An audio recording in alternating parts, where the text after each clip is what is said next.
Michael Wilkes.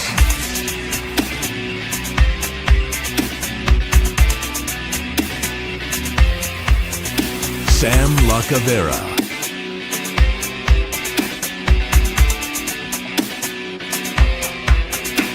And Gary Fair.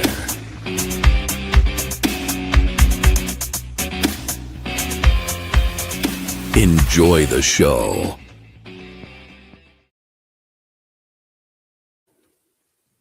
Good morning, ladies and gentlemen. Welcome to the Browns Morning Brew. We got a hell of a show. Sam, I like that. Root. Today, we have a special show, guys. As you know, Kenny Mack from the Dawgs podcast is on with us. We're going to talk some Cleveland Browns, Buffalo Bills coming up. And it's going to be a rough one. The way I look at it, it's going to be rough, guys. You have to say it's going to be rough, right? At this point in the season, it's the whole season's been rough for the most part. Yeah, you basically got the same team that showed up last week based on the injury report, and that wasn't fun for anyone. And I just hope to God they can get something out of Shedeur or give him some kind of semblance of an offensive line and a run game. But based on what we saw last week, I'm just waiting for that Myles Garrett record. That's about all Cleveland has to look forward to at this moment. So, Ken, you want to tell us a little bit about yourself? Yeah, so I do contribute for the Dawgs podcast. We're talking about Barry Shuck. I actually get to write an article here and there for him as well, which is super fun. But I grew up across the lake from Cleveland. I was telling Sam before, I was listening to Power 108. And, man, when the Browns would win in 1985 with Bernie, oh, yeah, it's the Super Bowl. Like all those fun songs that would come along after a Browns win, man, that had me hooked, along with the Dog Pound, of course, man. Like that fanfare is amazing. And then I was also mentioning I did have a cousin that played in the CFL, so the Canadian Football League. He actually got signed by the Browns as, if you guys remember this, the replacement players. So the term was scab. And when the players crossed the line in 1987, I believe, all the players obviously got cut except for my cousin because his former offensive line coach was on the Browns. So that's where I really started watching the Cleveland Browns. And you guys know that 85 to 89 run was unbelievable. And that's what's pretty much carrying most of us Browns fans to this day. Like we've had chances to hang out with Eric Metcalf and Kevin Mack and all this kind of stuff. And I brought all that fanfare. Let's go to 2019. I had my own chapter backed by the Cleveland Browns in Ottawa, Ontario, Canada. We get about 10 to 20 people, sometimes 30 up to 50 if it's the playoffs, at Mulligan's Golf Bar. And in doing that, I actually got on their leadership council. So there's 360 plus chapters across the world. And me and 9 other people, we oversee all those chapters, and I'm chairing that council this year. Next year, I have a kind of a dummy steward year, and then I've been done my 4 years, and then I just go back and just try and hang out with you guys, the Dogs, whoever I can, till maybe I may do it again down the road. We'll see. So what does that entail, having that position in leadership? Yeah, so we oversee the chapters. So say Gary wants to start a chapter up in Avon, and we would, number one, make sure there's not another chapter within 10 miles. And then we would help Gary basically get it going from the standpoint of how to attract people to come to your viewing party location. So whatever bar you pick, we'd probably give you some ideas on how to pick, or maybe what kind of owner you're looking for. Then from that standpoint, is all about what Gary wants to do. Does he just want to show up? Does he want to do raffles? Does he want to support a local charity? Does he want to support the Cleveland Browns Foundation? And the Browns will back you. They will give you one autographed item a year. They give you a holiday gift, and they give you a seasonal kit as well. So I have, I think, 50 members registered with them. I've got about 150 online in my Facebook group, and the Browns send me a seasonal kit that has about 10 items of 5 different things. So like sunglasses and like decals for your car, like small little things like that. And then after that, you would just, if you had some kind of issue with a member or something like that, because we all have a couple pints during the game, maybe something went awry with that, and we would just kind of coach you through it and that kind of thing. But we're basically just there to help support the Browns in a positive light, which has been trying in the last 2 years. Yeah. Unfortunately, the one thing they don't deliver you is a Super Bowl. Yeah. And I can tell you, man, there's some awesome presidents out there.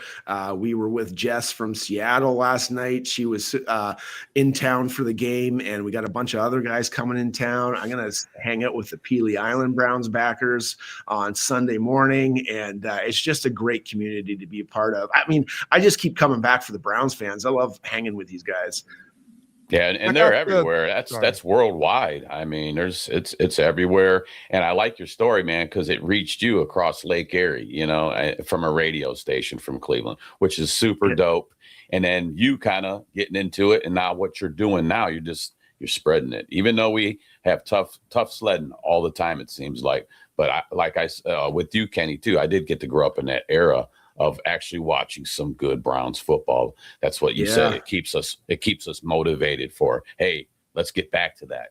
This is our year. Like our cliche is, we'll try again next year. So, but it's a cool story to hear that. And also with your, you said your cousin playing actually for the Browns as like the replacements. So that's pretty dope too, man. Awesome. Yeah, man. It's been a great ride with the Browns. I've had a blast. And again, it's meeting all the different fans, and it's across the world. Like we have chapters in Germany. We have a chapter in Israel. I think we have 2 in Israel now, actually.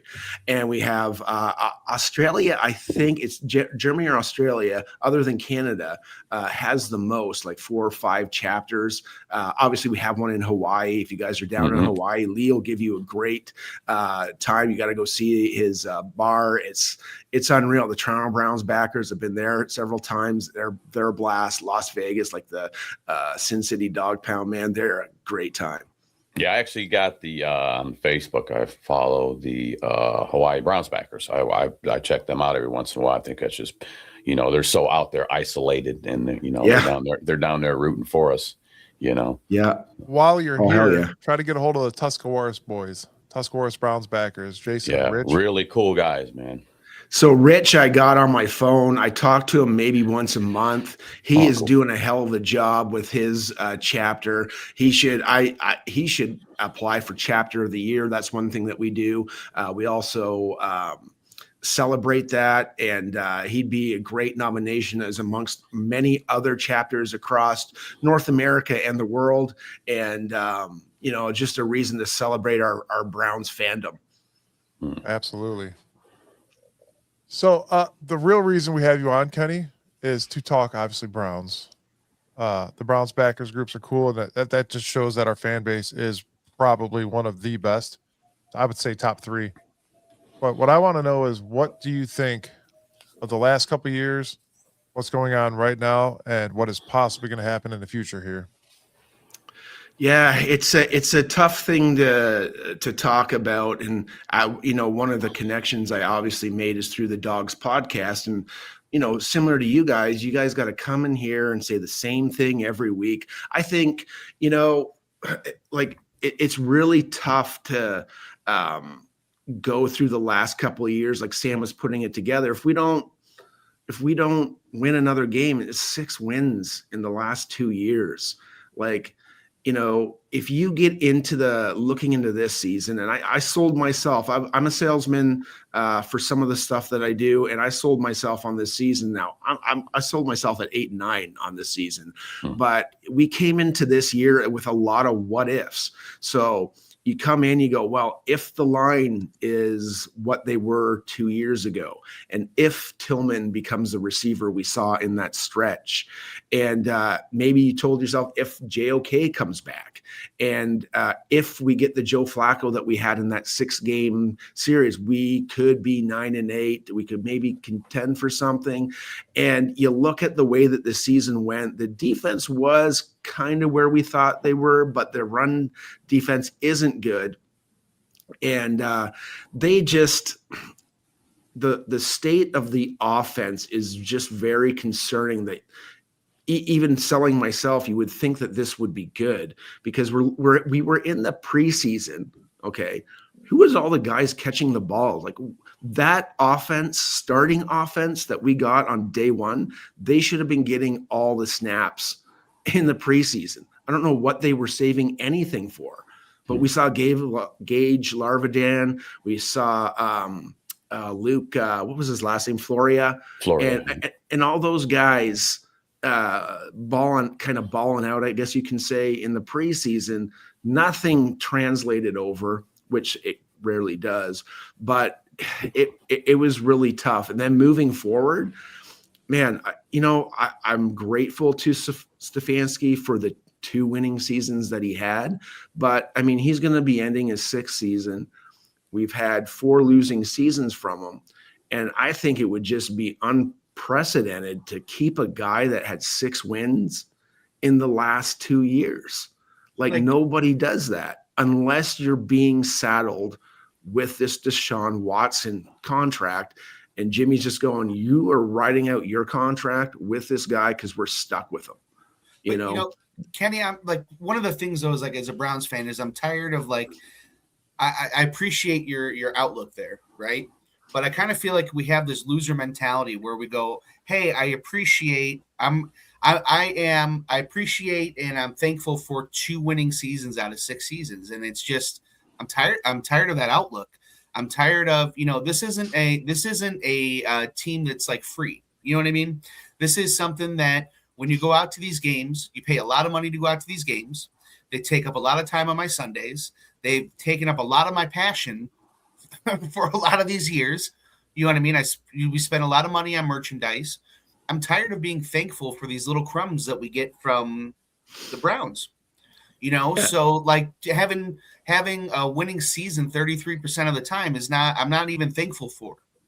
Man, that's a fair point. And I got a member that he always says, man, we spend a lot of time watching crappy football, and it sucks on the standpoint of, we got Stefanski in, and even with the last winning season, we thought, okay, well, like there's some good to this team, but now look where we are. We're back to that team that has played 3 quarterbacks, that has no offensive identity, that has a little bit of defense.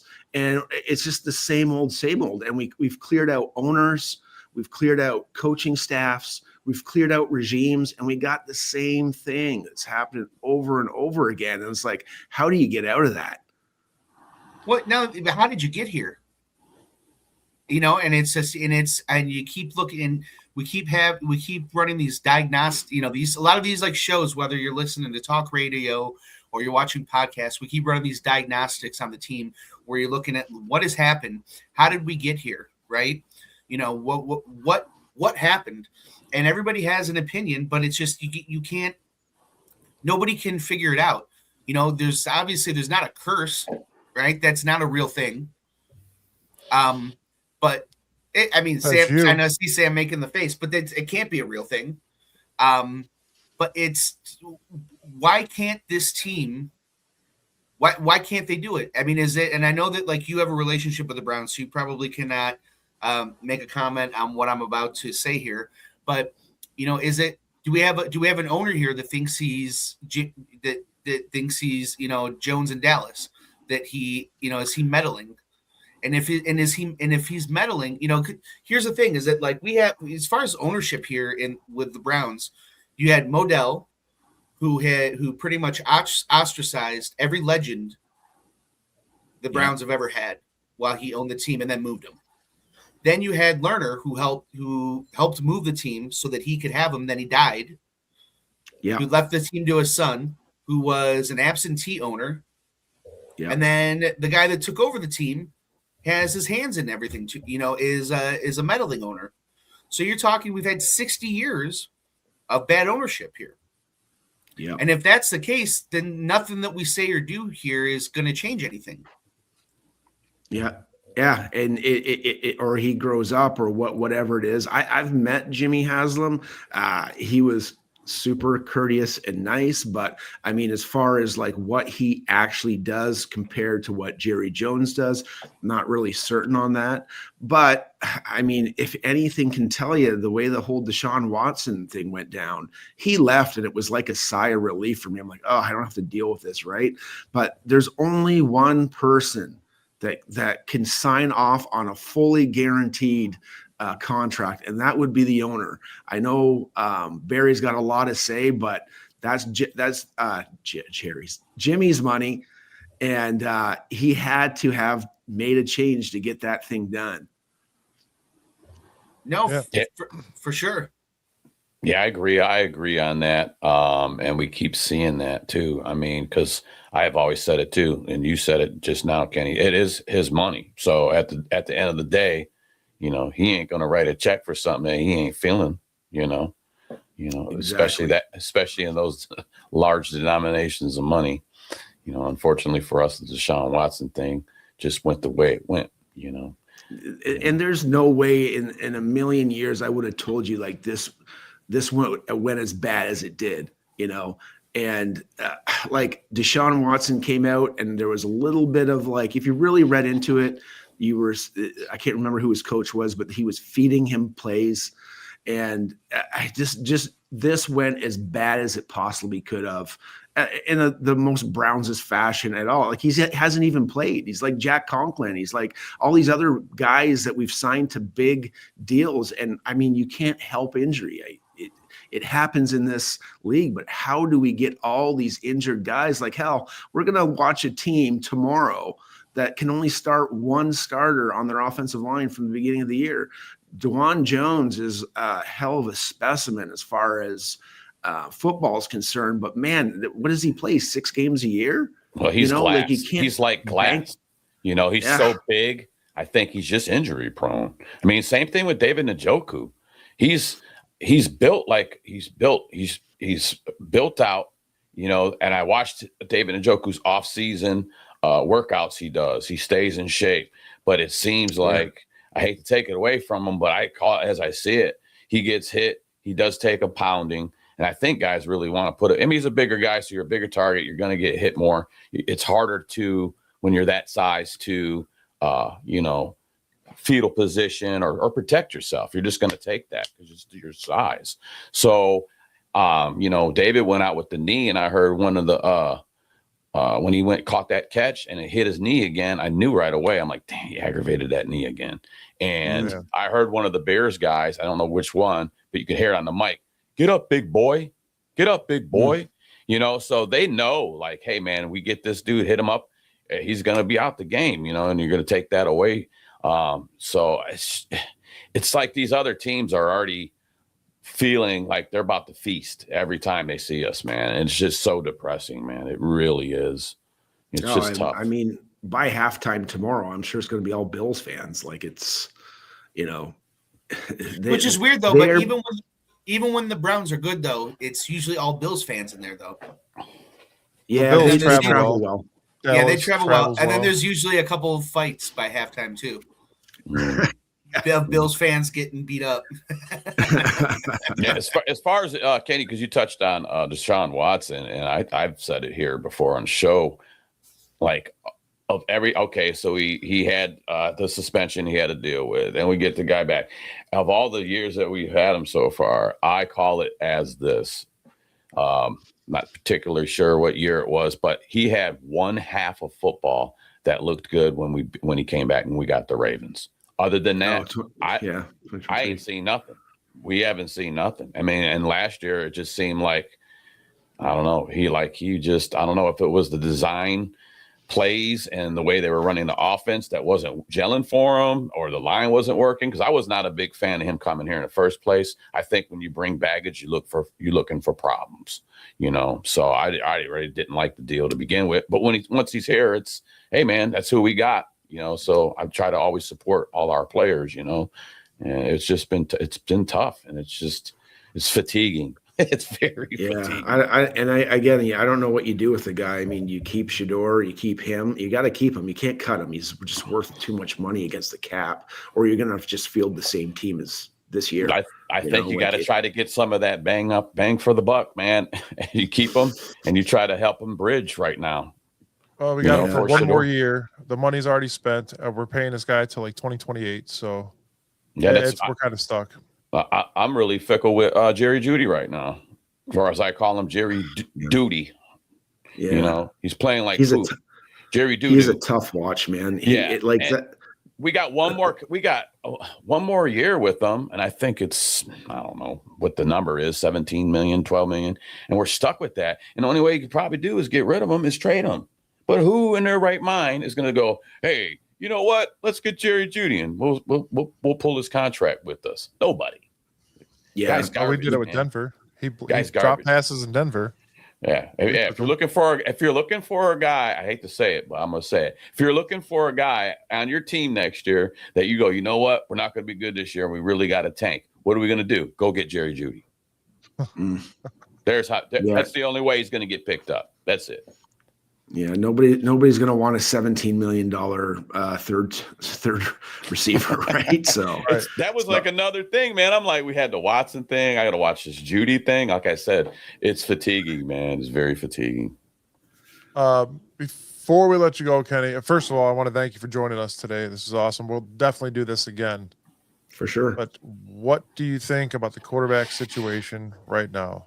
Shedeur Sanders being here. I said 4 games was enough of Dylan Gabriel.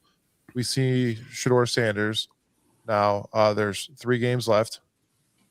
The draft is coming up faster than we think. It's going to be here before we know it. So if you look at last week, I think the offense had about an 8% success rate on offense being any good, period. Right now, to get any kind of evaluation from Shedeur, if it continues as it did against the Bears, is almost going to be impossible.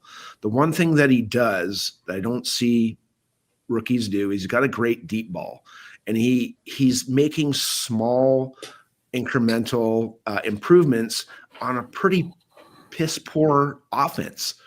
And the biggest thing is if you look against the last preseason game, he looked terrible. And that presented itself again against the Ravens, right? Now, we understand that he hasn't got much practice. He actually got a full week of practice, and he actually stayed in the pocket and did some stuff that he was supposed to do. Still rolled out a little bit. He really missed a lot of intermediate passes against the Raiders.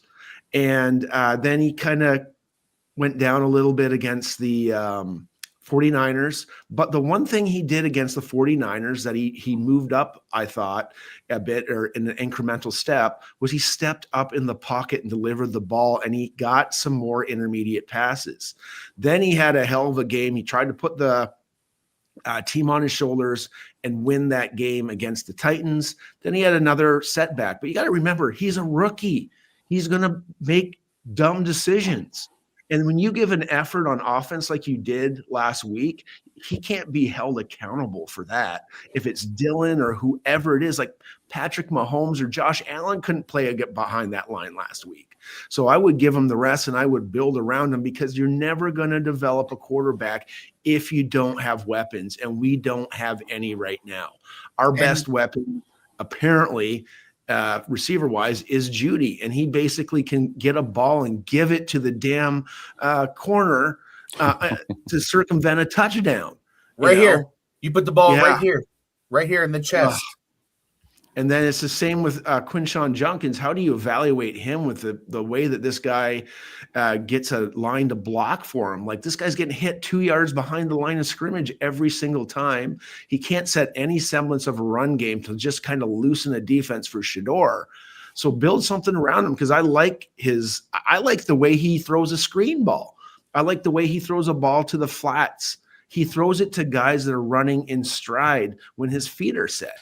You know, and if you take a look at Josh Allen, he was god-awful in his first 6 games, but he had that physical ability to run the ball. And you did see that a little bit more last week and the previous week, where Shedeur was using his feet more. He optioned to kind of roll away and then roll right up the middle for some good yards. So he's learning, but you got to give these guys a year. Like, you guys even saw Peyton Manning's first year. It's a different game. I get it. But his first year, God, he had more interceptions than touchdowns. He looked awful. And then you put more weapons in an offensive line around a guy and you can develop him. So I would, based on his salary and what's being stuck with Deshaun Watson, I would keep and build around him. And then if it doesn't work out, it doesn't work out. But at least you got some weapons to throw to.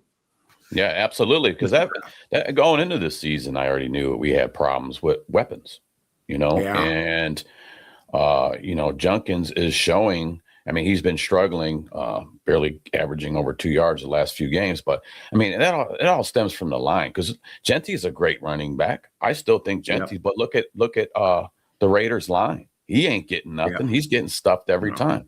You have to have a line to help the running back. And then, like you said, you get the running game going. It opens the passing game. Yeah. But everything works in conjunction. So you're not getting that. And so painfully we watch.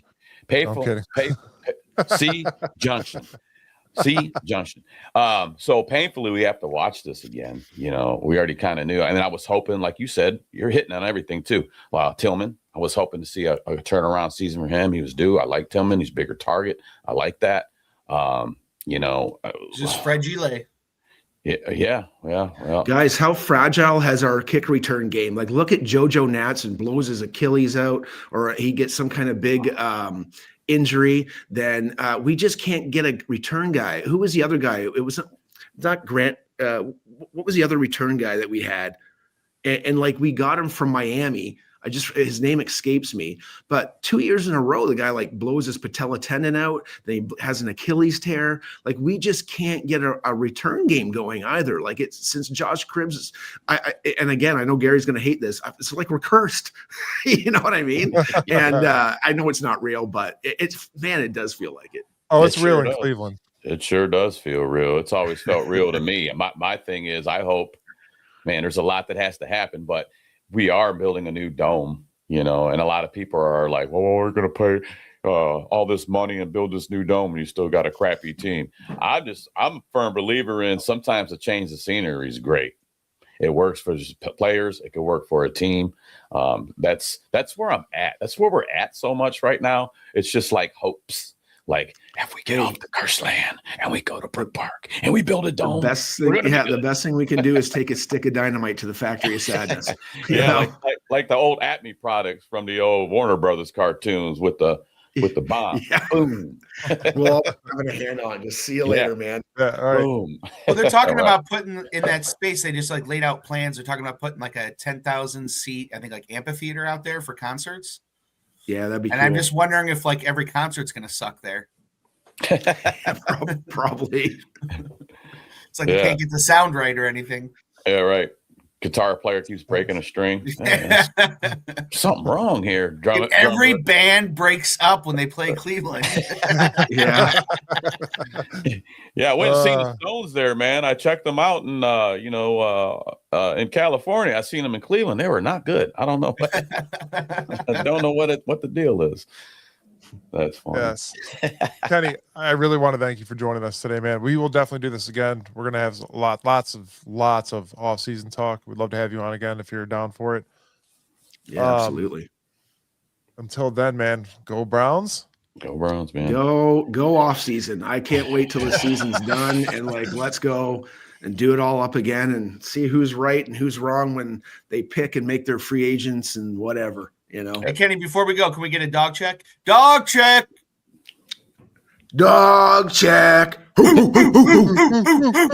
Hey, Kenny, it was good talking with you. It's nice to meet you. Wishing you and yours a good Merry Christmas, Happy New Year. And like we said, man, happy holiday, fellas. Safe travels. Score prediction. Safe travels getting back up north, my friend.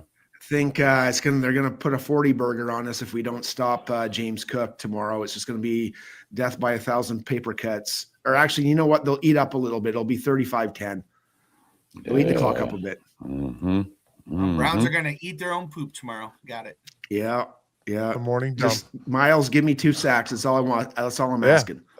That's it. Man, I want them to tie. This is what I want because this is just who I am. I want that tie. Okay, I want them to half sack on Josh, but I really want them to break that sack record against Pittsburgh. That's just who I am. That's what I want, man. That's what I want for Christmas.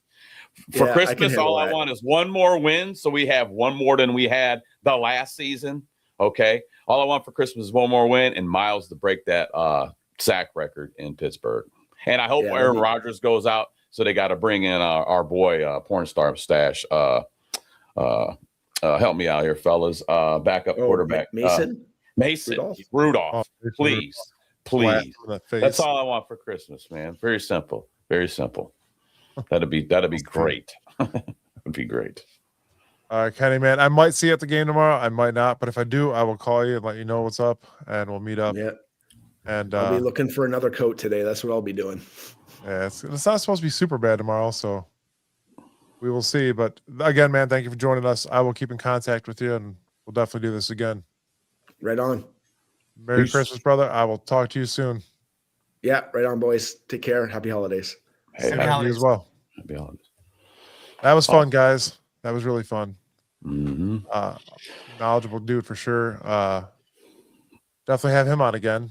But without further ado, the guy that's actually going to make me work this week, because I have to make a new intro now for the Saturday show. It's going to be awesome. Maybe we could use some of his music for the intro show. That'd be awesome. He was on the show last week, ladies and gentlemen. He is now a part of the Browns Morning Brew family. Everybody give a huge round of applause to Logan Bruce. Logan. What's up, guys? What's happening? What is up, Logan? Not much, man. I'm excited.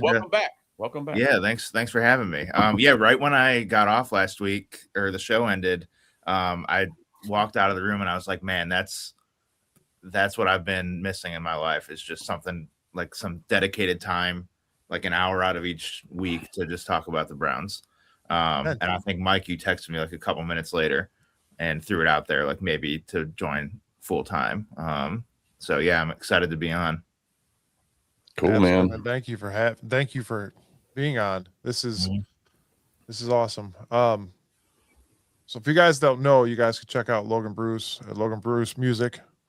I actually listened to some of your stuff last night while I was shamefully writing down Browns notes. Yeah. And it was a song you wrote in 2020. I can't remember the name of it right off the top of my head, but it was good.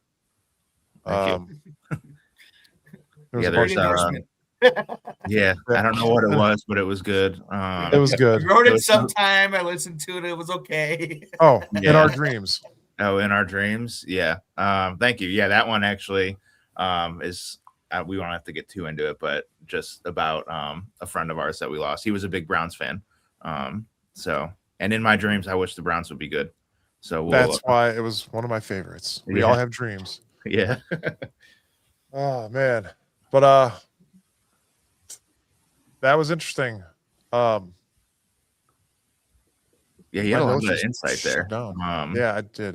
Man, it was a brutal night last night. A brutal week for me, to be honest. But I'm not going to get into that. It's only going to get worse. Yeah, but we'll get into what's probably going to be a brutal game tomorrow. We got the Browns versus the Bills. They're here visiting us, Huntington Bank Stadium.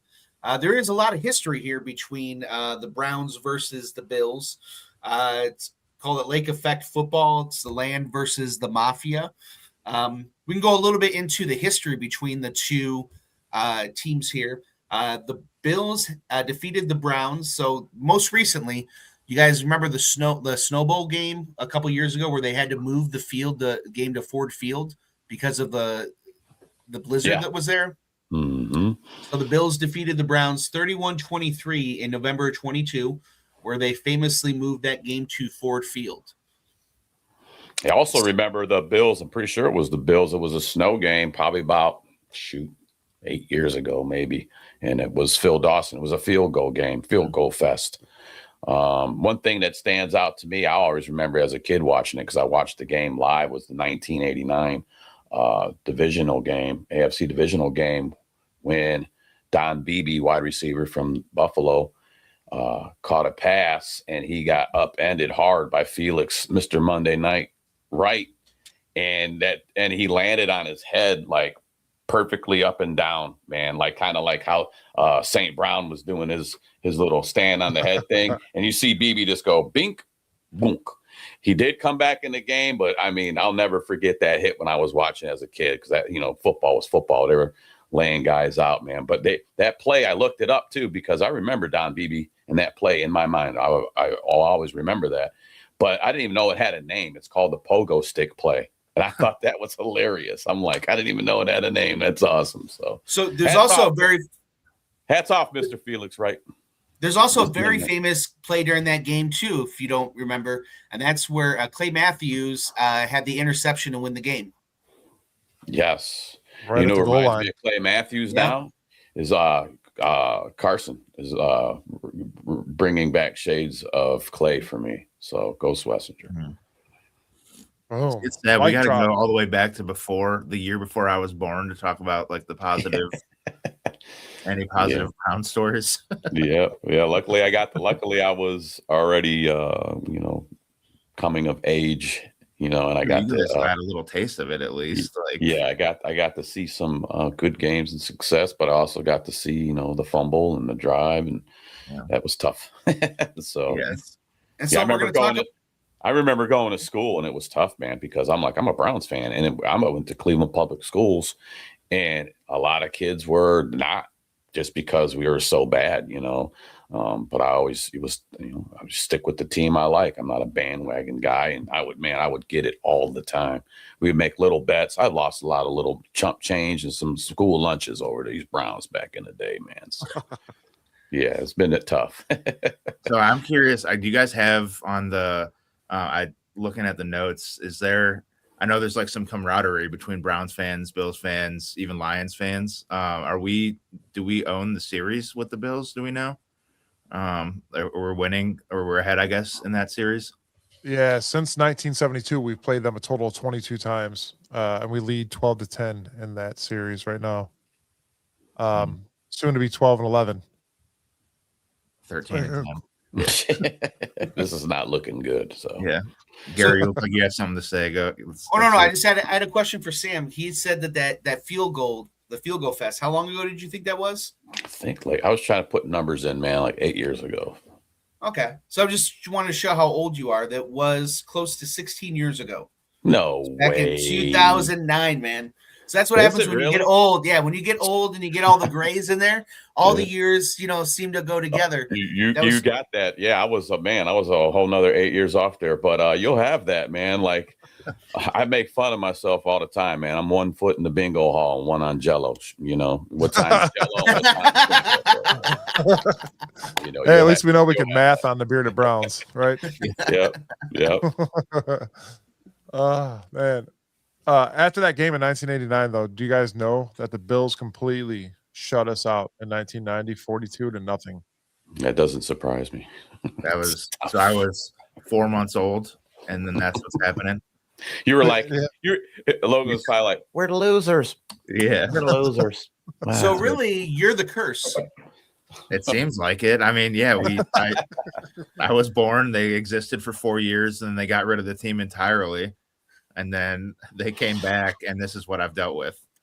Like we all have. But this is I never even got to see any of the good years. Until Baker, instead of Baker, like the only good year I can remember is that Derek Anderson 2007, and we didn't even make the playoffs that year. So what we really need is that venue to go up and have your band break up there is when this Browns curse ends. Yeah. I need to have a concert there. Nobody shows up to it. I quit music entirely. And then that kind of just cleanses the ground of everything bad there. 50 Cent buys your first 5 rows. Yeah. Yeah. There's a documentary about me and the Browns both being awful. That was your Browns versus Bills history, facts, and stats. Brought to you by Bearded Bastards Barbecue Sauce, guys. Check them out. Use code Bearded15 for 15% off of your order. Man, some storylines here, guys, that we want to talk about. And this one's kind of depressing to me. And some things you just leave alone. Some things you bring back. I agree. This is one that you don't bring back. And that is the rumor of Bill Belichick coming back to Cleveland as the head coach next year. So you guys think that I'm, I guess, young. His girlfriend is what, 24? Mm-hmm. Like that. I don't know, just I don't, again, like he was the head coach when I was very young, so I know we had some good years, but it didn't end on the best terms. Could you imagine Belichick and Shador, like the media circus that would be around this team next year? That's exactly what I said in the group chat. Yeah. Could you imagine if Belichick was the one that got rid of Bernie and then Shador? Yeah. My thing is, why would he even want to? There's no desire to come back here. There's none. That guy is not coming here. There's no way. There's no reason for him to. You know, nobody wants. It's going to be tough if we get rid of Stefanski. It's already going to be tough to try to pull in a good coach to come here anyway. It's going to be money talks and you know what walks. So there's no Bill Belichick is not coming back to Cleveland, man. There's no way. He's already been through that. You know, that's in the past. Opens that checkbook, and I don't know, man. I don't. Why would he? I don't know. Why would he want to come here and then kind of destroy it? I think it's a bad fit the whole way. Like, I don't think he wants to be here. I don't think we want him here. And the way Haslam seems like he could be running the team, where he has his hands, not like Kenny said, like not Jerry Jones style, but he has his hands in some stuff. He's marionetting. He's marionetting back that's there. It seems like Belichick had, like, he was a huge part of everything that the Patriots did. I don't know if that would necessarily work. And I think too, it's telling when you look at like some of those rumors are saying that the only other team that's been talking about or to Belichick is the Falcons, and the Falcons were the team that we were bidding against with Watson. Yeah. So, if we're in that same boat here, I think that kind of tells you with you can tell who you are by the company that you keep. And if that's the company that we're keeping is, we're in the same boat with the Falcons again, I don't know that necessarily that's where we want to be. Not only that, he was 4-8 at North Carolina this year, guys. And the guy wants way more control over a team than any other coach in the NFL does right now, I believe. So that's why if he does come here, everything will be in shambles again. He did horrible after Tom Brady left. He's doing bad in Carolina right now. And Carolina actually wants to keep him. So, Mike, you know who I got my eye on, man, but we'll say that for another show. I already got, man, I know who I want to, if we get rid of Stefanski, I'm going to save it, but Sean Moore. No. Yeah. Oh, that's why you guys are on the bottom of the show. That would be the Browns. That would be the Browns' another Browns' thing to do in Browns history. Yeah, for sure. But I got a guy, man. I got a guy. Who is it? Not telling. I'm gonna save it for another show. Okay, so let me ask you guys this then, because we've spent the last couple of weeks talking about replacements, and if you listen to a lot of like Browns media, they're talking about replacements. But Stefanski is still here, right? Mm-hmm. So, is there anything that you think Stefanski can do in these last couple of weeks to save his job? I'm gonna go first, and I'll keep it quick. I don't want him to. I'm done. Move on. Done. I don't want him to save his job. I don't want him to do nothing good. What is he going to do good? You won 3 last year. You won 3 games, and you're heading to look like you're going to win 3 games again this year. Kenny already hit on it. I've been hitting on it. The dude's not winning, and they say I'm so tired of hearing. He hasn't had a quarterback to help him out. You need to have the guy. No, I'm done. Because the reason why I'm done is it's your job as a coach, no matter what you got, to be competitive, to put players in positions to win games, and you don't do that. Your record shows that. Game over. Can't do no more Kevin. No more advocating. Done. Who's next? It's such a low bar to set, but like the first thing I would even want to see is the team looks like they want to be there. Like the Chicago, like that wouldn't be enough for him to keep his job. But it's like, I think if we won these last few games, like that would be the only way that it should even be considered. That being said, like I go back and forth, and I haven't watched every show. I went back and watched some of like the previous ones. I know we're all kind of split on the Stefanski thing. My question would be like, I don't think there's anything he can do to keep his job, but how many coaches would have succeeded the last couple of years with this team? Like that, I know it's I don't care. I know that's where it's kind of like like we can't blame him, but the results are there. Like he's won 3 games like the last couple of years. You still got to put together some type, even if you're losing, but we're losing at such a rate to where it's almost like it's astronomical. Why do you keep this guy with losing track record here for 6 seasons? Now I'm not going to take away the 2 seasons we had, 2020, 2023. I'm not doing that. But I even look at the coach of the year thing. It's a mirage. It's I'm going to call it what it is. He's got it. So how many more seasons do you give a guy to see if he's your guy? And you go out and get him a quarterback? You know, I don't want patience with the quarterbacks. Like, can't keep doing this, man. I can't keep doing this. The problem though is that like you haven't really. The problem is like what quarterback you haven't given him a quarterback that has been a quarterback that's like here and stayed here. You know what I mean? And so that goes, I think, to the next question are Stefanski and Barry a package deal? That depends. You know, real quick, I would say the last draft has been Barry's best. Yeah. So maybe that would be my only reason why they go, hey, you know what? He hit on these rookies pretty good. These rookies are out there playing right now. They're playing pretty good. You know, we got, Carson Schwarzenegger out. He's looking like a Pro Bowler. You got Harold Fannin leading the team right now in receptions and yardage. So it's looking pretty good with that. That would be my only thing why they would, But is Fannin leading the team in receptions because of your lack of ability to draft and develop a wide receiver over the last? No, like I said, you've been here. No, you absolutely could be right with that, Gary. My thing is the only reason why you would keep him, or why I'm not saying that's why you should keep him. I'm just saying, I mean, that would be the only reasoning I could come up with why he would stay. Mine's down, quick, easy. They know. Go ahead, Mike. Sorry. I'm just saying, you get rid of Kevin Stefanski, you keep Andrew Berry. This whole franchise went on a whim, and we picked up Deshaun Watson. This franchise never has done that to the point where we've spent this kind of money on no franchise has ever spent that kind of money. What I'm saying is we took a leap of faith to go after an elite quarterback. We've never done that. Never. Not once. I still it worked out again, like Kenny was saying, like about as badly as it could. I still respected the move, like not Watson as a person, but I respected like them trying to go out and get a guy and just saying, all right, screw it. We're going to throw like the opposite of what the Guardians would do. We're going to throw money at the problem and just bring in someone. I don't know. The problem in lies is where Stefanski is such an idiot at times and says, we're running this offense my way. This is my way. I'm calling the shots. This is how we're doing this. You give him 0 receivers. He's injured all the time. You say, hey, you took 2 years off. You had your injury. You had all the court stuff going on. That was dumb in my opinion. Mm-hmm. But we did take that leap of faith, which I do appreciate. In the long run, you draft 2 quarterbacks this year. You finally get a first-round pick after the 3 years of losing first-round picks. Now you step up to the plate and you have a good draft. Now you have 2 number 1 picks coming up.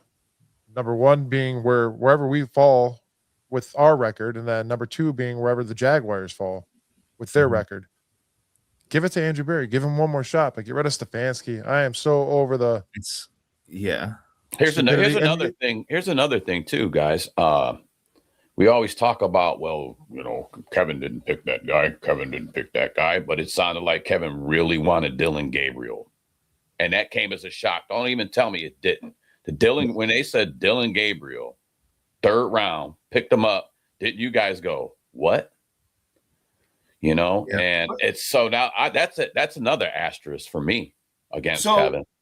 But then here's my question then. If Haslam picked Watson, right?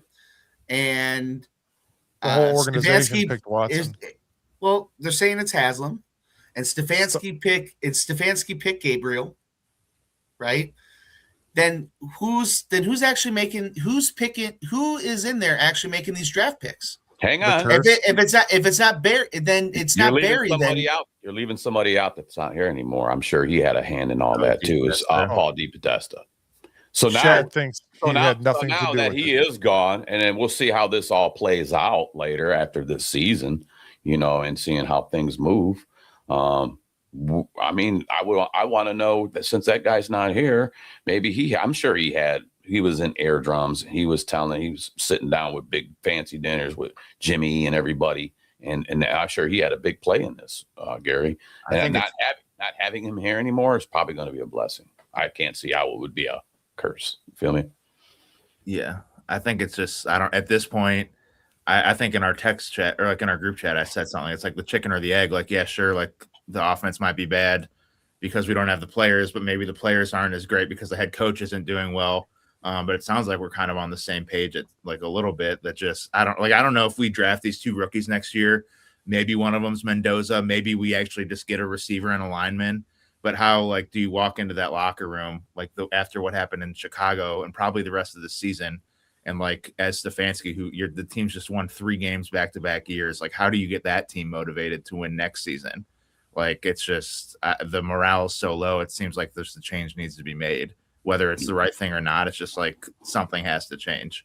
You get over adversity. You bring in a Bill Cowher, and it's like Dan Campbell, dudes. like to scream at people. Yeah, exactly. I just said that yesterday too. Dan Campbell, I love that guy as a coach. Unfortunately, he's not doing awesome right now. But you know what? That guy takes responsibility and makes a team come out the next week and play football, no matter the circumstances. They come out and play every week.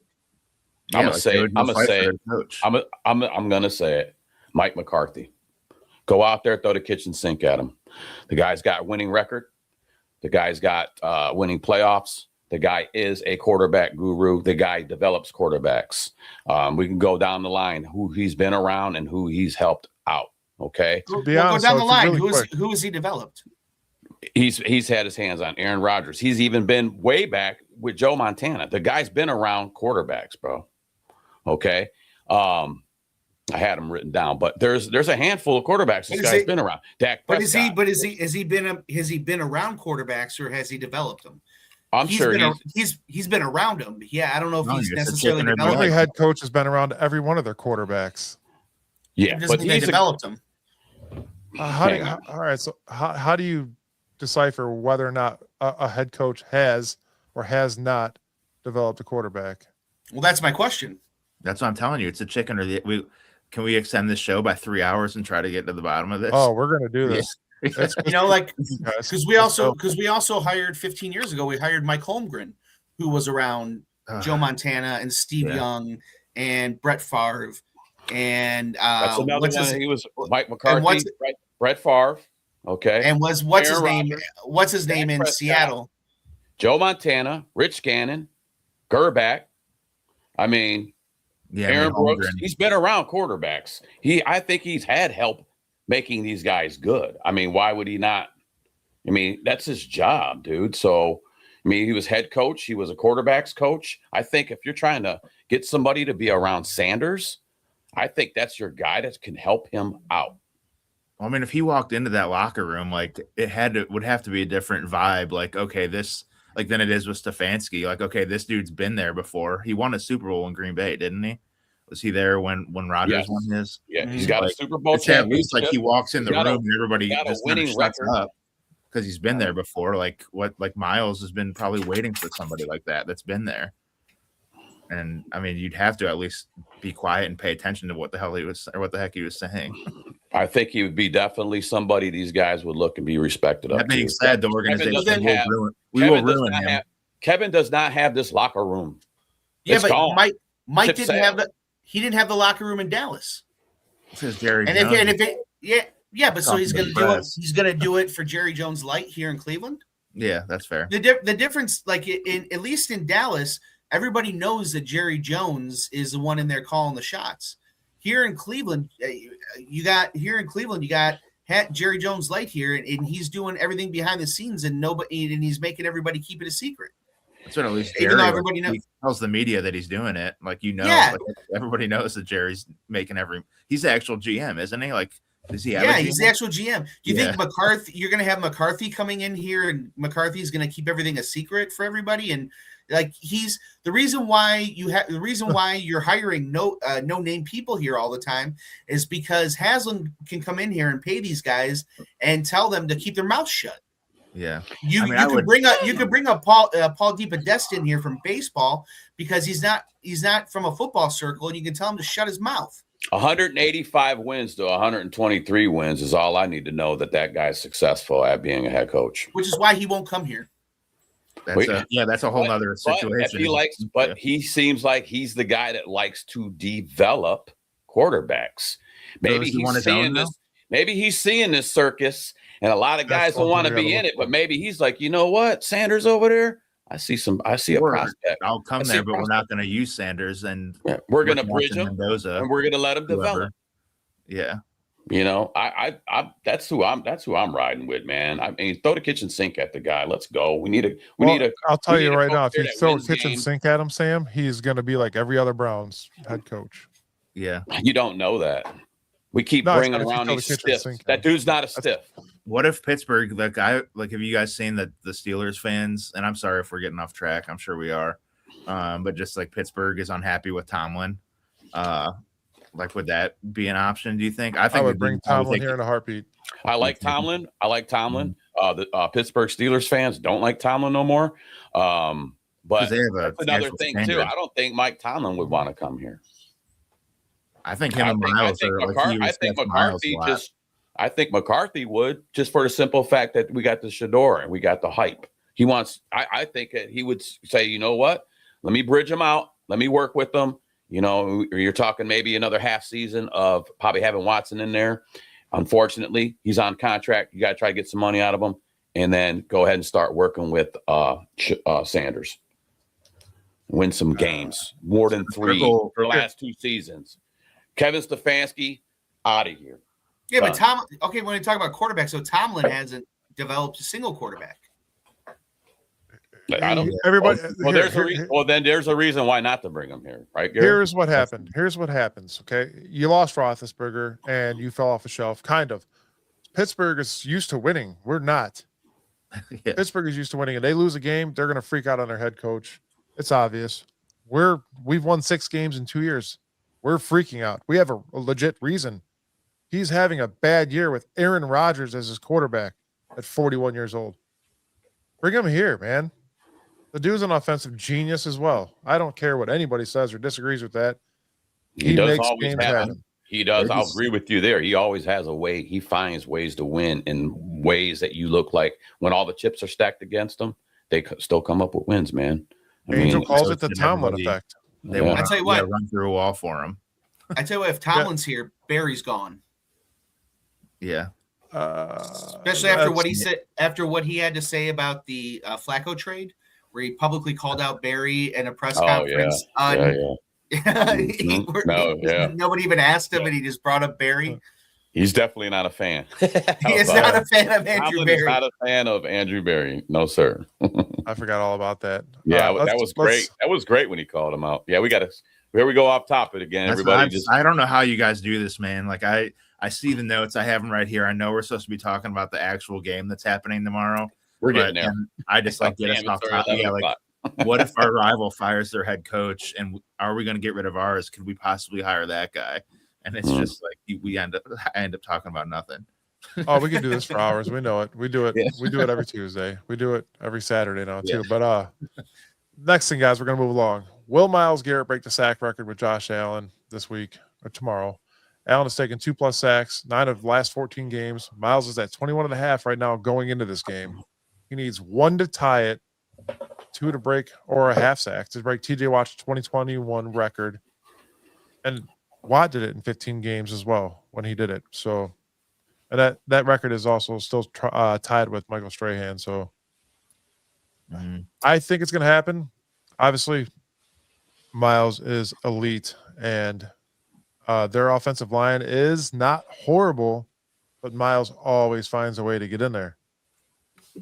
I think he at least ties it. Like he'll get 1. Allen can move kind of like Caleb Williams, and Myles still got there.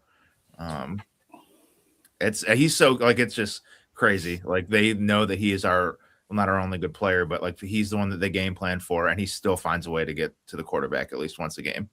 Double and triple team. Yep. You say he's a half sack away from tying. I'm looking at. I've seen some numbers that I thought that were good about this as we're talking about watching history unfold here. Miles, this season, he's had 437 pass rush snaps, and he's doing this. Michael Strahan that season, when he set that number, 22 and a half sacks on the season, he had 567 snaps to do it. TJ Watt needed 618 snaps to do it. Do the math, folks. The kid's a beast. You're talking, he's only had 437, and he's already putting up these sack numbers, you know? So hats off to Miles. I already said what I said. I'll say it one more time real quick. Get the half sack against Josh Allen. I want to see this record being broken in Pittsburgh. I want Aaron Rodgers to go out, and I want to see Mason Rudolph go down and history be made. Mark it down. I want to see the half sacks. I want to see the full sack tied again in Pittsburgh against Aaron Rodgers and like have him hurt. So that's the last Aaron Rodgers play. and then I want to see Mason Rudolph come in and I want to see him hurt Mason Rudolph for the record. There you go. Harry, look at your phone. I just wishing for people to get injured. It's bad. I just sent you a picture of a half sack. No, I'm kidding. I looked too. Dude, I was trying not to laugh when he said he just wants to never run. I was trying. Yeah. Usually when he says look at your phone, it means like because I dropped the mic or like I'm screwing something up on the broadcast. I'm like, oh, what did I do this time? Is Angel mad at me? I see Sam look too. You got to zoom in a ton, but it's there. I didn't turn on. I know better. I know better to be looking at my phone with you guys. You never know what you're gonna get. So I just I'm cheating over here with some other notes, but and Logan's new to a guy, so it's only going to get better. There you go. Get better. Yeah. Yeah, I did like Caleb Williams and Myles Garrett after they came up talking to each other, and Myles is like, I was trying to get at you to get that record. And he was like, dog, he goes, I didn't want it to be on me, man. You're a heck of a player. Yeah, I was trying to stay out the way, man. I didn't want it on me. So quarterbacks are probably out here. I would imagine Caleb Williams is thinking about it like, man, I don't want history to be made on me. You know what I'm saying? Love. The left tackle turns and Jordan run when he let Myles yell to him to run. That was great. Yeah. All right, so we got our Browns injuries this week, man. It's rough watching this happen weekly. A lot of injuries, obviously, last year, but they're starting to pile up at the end of this year, and their key players, such as cornerback Denzel Ward out with the calf, tight end David Njoku out with his knee, offensive tackle Jack Conklin still in concussion protocol, linebacker Winston Reed with a back issue, running back Dylan Sampson with a hand injury, and quarterback Deshaun Watson with his Achilles. I put an asterisk in the notes by Deshaun Watson because I'm kind of used to not seeing him. Yeah, at right. all. One next to Conklin too. Yeah, I can tell you Yes, what, this is a no-brainer. I mean, we've seen it when the warden's not on the field, we start having secondary problems. I mean, and Tyson Campbell has been a good acquisition here. That's a really good trade, by the way, Barry. Yeah, Andrew Barry. But yeah, we're running into problems, man. I think, and I mean, I'm going to go back to San Francisco when Malik Collins went down. It seems like we've been having more problems with this running game. We've been getting run on. And Buffalo, I think Buffalo's number one in putting rush yards up on opponents in the NFL right now, and with James Cook, because he's going to cook. You know what I'm saying? So that's going to be a big thing to watch out for. But Malik Collins going down, really, it seemed like the defensive front kind of, besides, it seems like they lost something. They obviously did in Malik because he was a big part of that. Mm-hmm. And them guys getting in there, and Mason's still doing Mason things. I think a lot of these get towards the end of the season, and I think a lot of these guys are banged up, and it's kind of showing through this, hard season. Their head coach they're not motivated to get out there. When you're winning games and you're banged up, you're like, hey man, I don't care. We got to get this. But when you're banged up and you're losing how we're losing, that's tough to go out there, man. It's gotta be, Mm-hmm. It's freezing cold that last game. Your bones are going to hurt more when you get hit. It's just got to be like depressing for these players. Yeah. Questionable players are right guard Wyatt Teller out with a calf injury, defensive tackle Sam Kamara with an elbow injury. And It's going to be another rough one, guys. But my honest question to you guys before we get to the score predictions way at the bottom there, because we got a 4-hour show ahead of us. Could this be one of those games where the Browns have a huge, huge upset? We watched it happen with Green Bay. Could it happen here in Cleveland tomorrow? I mean, it could. It's, they have that saying, any given Sunday, right? So even when NFL teams are bad, you got to remember there's still NFL teams. This is professional football. So really anything could happen. Could they upset them? Absolutely. Are they going to? No. Yeah. Yeah, I was talking with a few. I'm sorry. Go ahead, Logan. It feels like it's one of those games. Like, I don't know. Every game that we're supposed to lose, it's like that's the one that will win. That being said, the Bills are. I don't like just knowing that I'm getting up early to probably go to I'm going to the game tomorrow. Like, it's going to be a blowout. The only way I see this game being turned around. And I never wish no injuries to nobody, ill will. But if like some key players for Buffalo go down, obviously, like let's say Josh Allen's down, something happens to him, James Cook. I mean, if something like that, one of their key weapons, I would say on the offense, not even the defense as much. If they go down, there's your chance. But like you said, Logan, too. We always win these games and we're not supposed to win sometimes. I think, Judy, if you were to win this game, tomorrow after the game, if we somehow win, Jerry Jeudy had a big game. Like, I think that's the only way that it happens is like just this 150 yards, a touchdown or two. Like, he would have to go crazy. And then they're going to find out later that he dipped himself in pine tar. Yeah, he's sticky. Yeah, stickums. Yeah, Joshua says the only way we're winning if the Bills miss the bus. That's funny. Shout out to we marked that down as a tie. Shout out to the best YouTube name, From Under Cheese, who's a Browns fan from the Cardiac Kids days. I'm with you there, From Munda. I'm old school. So let's get into some game talk, guys. Last week, Sanders had 177 yards passing, the 3 picks. One, obviously, Jerry Jeudy's fault. The other 2 were just easy picks.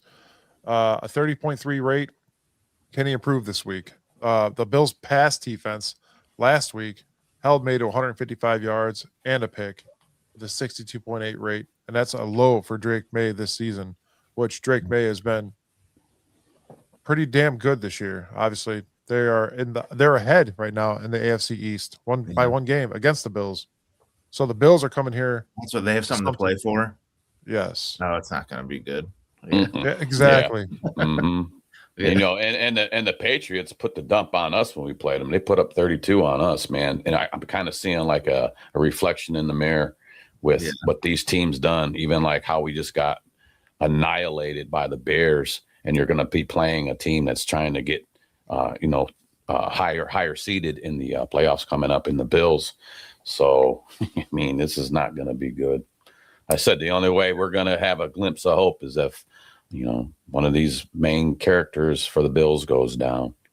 Josh Allen goes down. We like support our Lake Erie brothers over there in Buffalo. We want them to, after this game, do well. Yeah. Sorry, Mike. So the question is, like, do we think Shador is going to do better? Yeah, essentially. Could it be better? And I'll tell you why. The Bills gave up 31 points back-to-back weeks. Not like we could really score that many, but the rushing defense gave up 246 yards at 9.8 yards per carry, 4 touchdowns. Can Quinshon Judkins have a game? Compared to last week's 12 attempts for 21 yards on 2 yards a carry. Do you guys know who the Patriots running back is? Travion Henderson.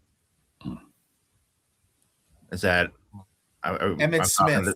Talking to some Buckeye fans here. Is that we wanted Travion over Judkins? Is that the? No, I did not. I am glad that we actually got Judkins. I actually did. Okay, but I'm not upset at Judkins, man. I'm going to go back to it, guys. We had a backup line in there besides Petonio last week. We didn't even know if he was going to be on the field to game time. It seemed like anyway he was questionable. This line is not making holes for guys to get through. And then you want to talk about when a guy gets hit on contact, what are his yards after that? Well, if you're not opening lanes and he's getting hit all the time, what do you think is going to happen to running back? I mean, isn't Judkins like 5th in the league in yards after contact? I believe so. He was doing really great. Something like that. And he already missed like 3 or 4 games in the beginning of the season. And he was already on his way to 1,000-yard season. But this line is not there. Yeah. So if you're one of the top guys in the league in yards after contact, and then your yards per carry are that low, the issue is not you. The issue is that you are getting hit too early. Mm-hmm. Yeah. It's like Ashton Ganty, like you were saying, Sam, in LA or in Vegas. But there's not really much that he can do. And if the pass game's not there, it was 0 degrees last week too, just like we were never going to be able to throw that game. So it's pretty obvious what we have to do, which is run. You just load the box up. Jeffrey Champion 1149. I'm going to have that little roast towards the end of the show if y'all don't mind. And Joshua, it is my wife's birthday tomorrow, so I most likely will not be on after the game, but somebody might be. Yeah, the highlight of Gary's Sunday after the Browns loss. Oh, happy tomorrow birthday for your wife there, Gary. Thank you very much. She'll be 21. What's up? All right, Belichick. Yeah, I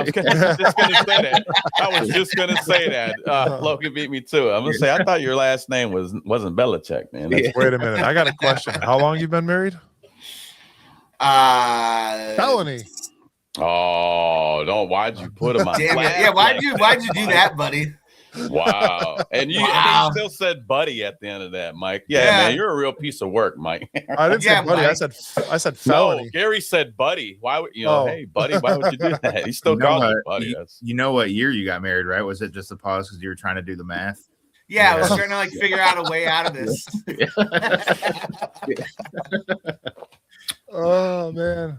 No, happy birthday to the missus, man. Thank you. Yes, happy birthday. I almost hope the Browns lose because I'm already halfway through my next parody song. I was telling Mike that yesterday. When I was like, we're playing the Bills. I'm gonna start writing this one before the game even starts. Getting ahead of it, man. Yeah. And but I'm telling you, Logan, if for some reason we do win a few games here, man, we have to have a positive song too because I want to see. I want to see the spin on it, man. You got to have the yin with the yang. You already know that. He's had the positive song in the can for 4 seasons. He hasn't had a chance to release it. It's Higher by Creed, and I just never been able to write it. That's hilarious. Yeah. The Browns make me a liar. Or Stefanski got fired. That would fit perfect right there. I'll fit that one. Yeah. Kevin Stefanski got fired. The Browns made me a crier. It's too easy. You can't do positive ones. It's just they got to all be sad. Yeah. They do have to be sad. Yeah, let me see. Sheet X Real here says, we need that early season Browns. You just posted it up there. Defense, get some turnovers, sacks, stop the run, put the offense in a great field position, and pray that the special teams does not cost us. Yeah, for sure. The special teams has to go right. This special teams, we did a show at the Moose, Mike, Gary, and I said it. Our special teams started going downhill on that game, fellas. And it's not been downhill all year. It's not been back on track at all. But that was the worst. That was the worst that they have been in that Jets game, and it's been downhill from there with the special teams. So Kenny hit on it. He's saying who. I don't think it's a knock on the players that are out there like Larvadan or whatever, but he's like, who are these? It's just always somebody randoms out there. There's not a stable returner. And there's not on punts, and there's not a stable guy on kickoff. Sometimes they put Jerome Ford back on kickoffs, and it's it's just very random, and the coverage has been awful. Right. I've seen people calling for Bubba to get fired, but that's just kind of a random firing in the middle of the season. I mean, at this point on a kickoff, kick it out of kick it out of the end zone, man. Why even risk it right now? Because you're playing so bad. Why are we even letting these guys on the opposite return kicks? Why would you got the leg, bro? Throw it out of there. Get it. We don't want to give them the ball to 35. At this point, Mike, does it really matter? Because I know you're right. Because we're giving it to them at the 50. You're right. Well, they're running them back. Yeah, they're running them back to 40, 50 yards, or they're taking it to the house. You got to take what you can take, man. I would tell them, hey, man, you just kick it out. Yeah, with that comment that she just dropped, it's pretty much everything would happen. Like, we got to do everything right if we want to have a chance to win this one. Nothing can go wrong. Real quick, wide receiver Isaiah Bond last week had 4 targets with 2 receptions for 89 yards. Is that our new deep threat? It's got to be, right? I mean, he's the only one that can catch the ball besides Fannin, and he's the fastest guy on the team. So you utilize that tomorrow against the Bills secondary. We could have a pretty decent game, I'm hoping. Tight end Harold Fannin, 14 targets last week, 7 receptions, 48 yards, and he's only 1 reception to break his rookie record in a season with 66 catches currently. And that's shared with Kevin Johnson from 1999. As of right now, he has 667 yards, 10.1 yards per catch, 4 touchdowns on a year. The kid's elite, the bow-legged kid from Bowling Green. Yeah, the duck foot, man. He's got, and I said, we were talked about this when we were watching him coming up on draft, and we were checking guys out. And then you watch some of his footage, and he's not pigeon-toed in, he's out.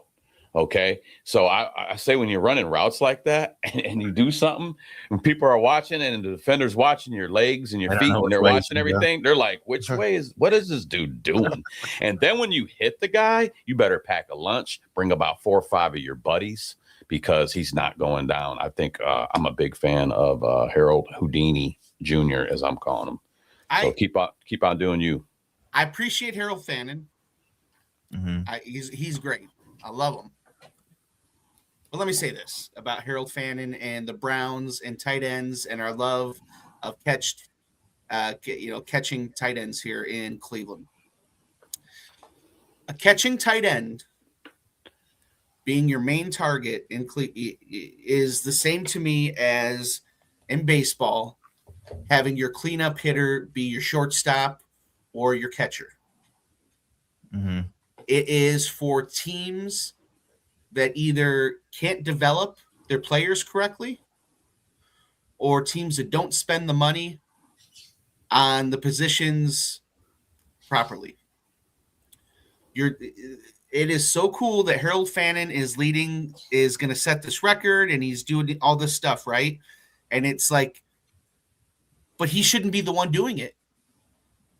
Like he's a Travis Kelce, the Kansas City Chiefs. How bad? But when they were winning, who was the main wide receiver? He's down in Miami right now. We're talking tight ends. Yeah, he wasn't the main focus.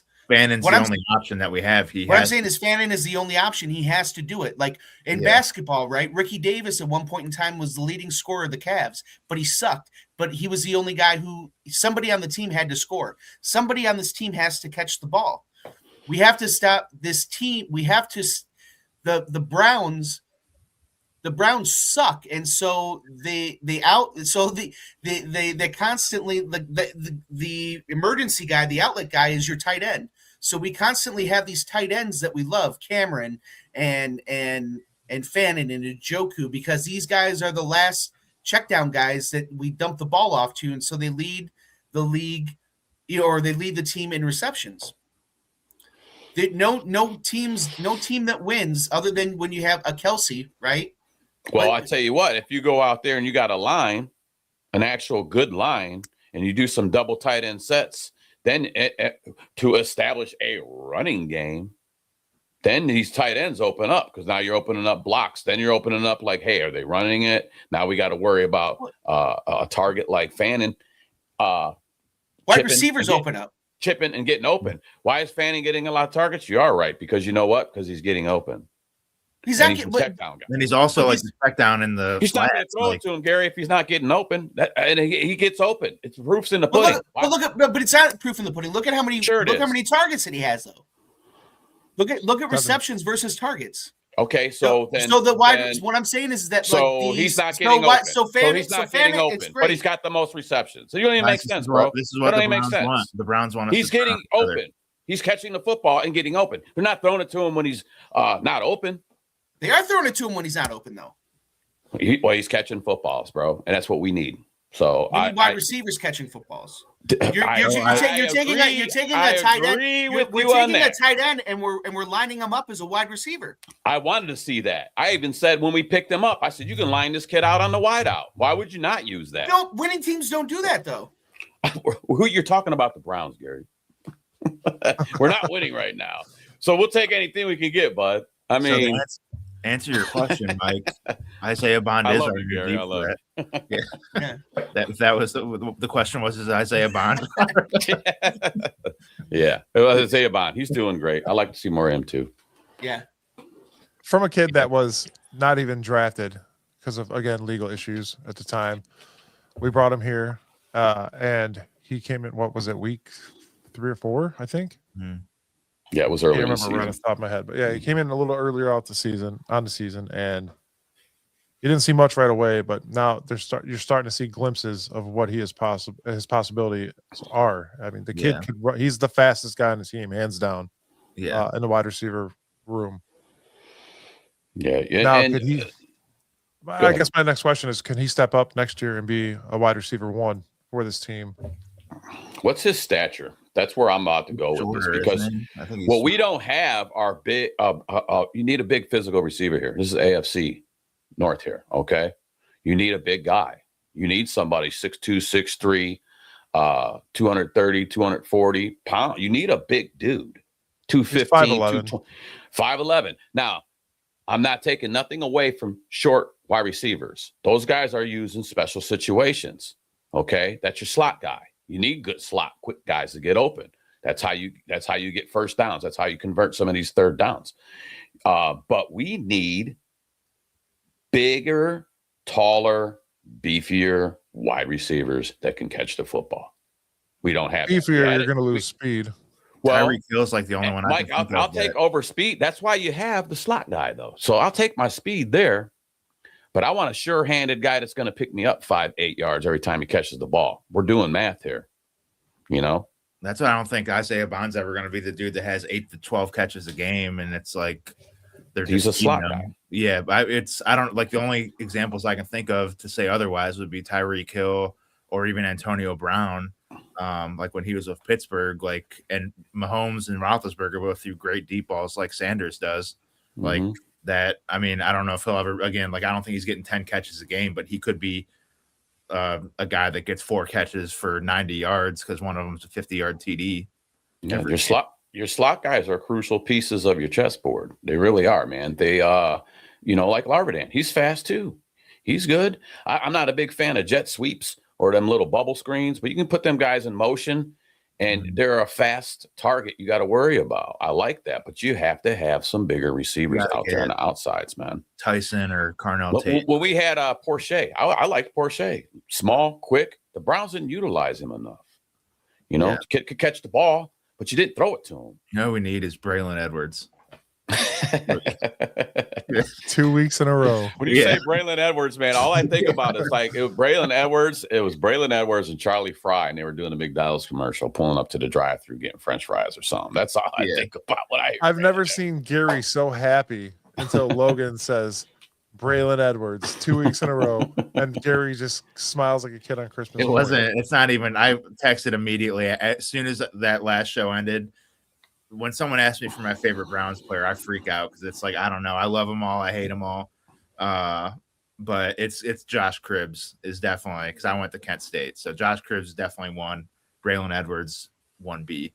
Yeah, forever for me, it's forever 21, and that's Eric Metcalf. I always liked watching him run as a kid. That was Metcalf, just he was just nasty. The Swiss Army knife. The good players, man. When they said Swiss Army knife, I think of that. But that terminology wasn't there then. He was that guy, though. I mean, he was doing everything. He's doing everything. All purpose man. You know what I'm saying? And I just like his style. I mean, everybody always does. And I'm sure he's tired of hearing it. I'm sure he didn't want to go up the middle every time either. I'm sure he went in the huddles a few times, like, come on, coach, not again, because people started getting hip to that. Delayed handoff up the middle. Something too, man. I am so sick of our Browns this season running on every first down. Every time. Every time. That's what I want to change. Predictability is every time, Mike. I'm watching this, man. I'm like, running the ball. First down. it's right up the running middle. The ball. It's always First right down. up the middle. Running the ball. Said First that down. Mike Tomlin said that our offense chews with their mouth closed. It's like Isaiah Bond actually is kind of changing that, like to bring that back up. Like now we at least are hitting some of these deep balls, but it was like, dude, those Gabriel games, man, like it was run, screen pass to Fannin, punt, run, screen pass to Fannin, punt, and it is just predictable. Mm-hmm. Yep. That's what I don't want to look forward to next year at all. Thanks, Kevin. Yeah. The Bills are 4-3 away this year. They lost 4, won 3. They actually won in New England last week. It was a close game, but they won. And they're on a 3-game winning streak now. But could this game tomorrow be a trap game for them? I think it could have been until you guys said that they actually have something on the line. Like those trap games usually happen if they've secured their division or something, like they don't really have much to play for.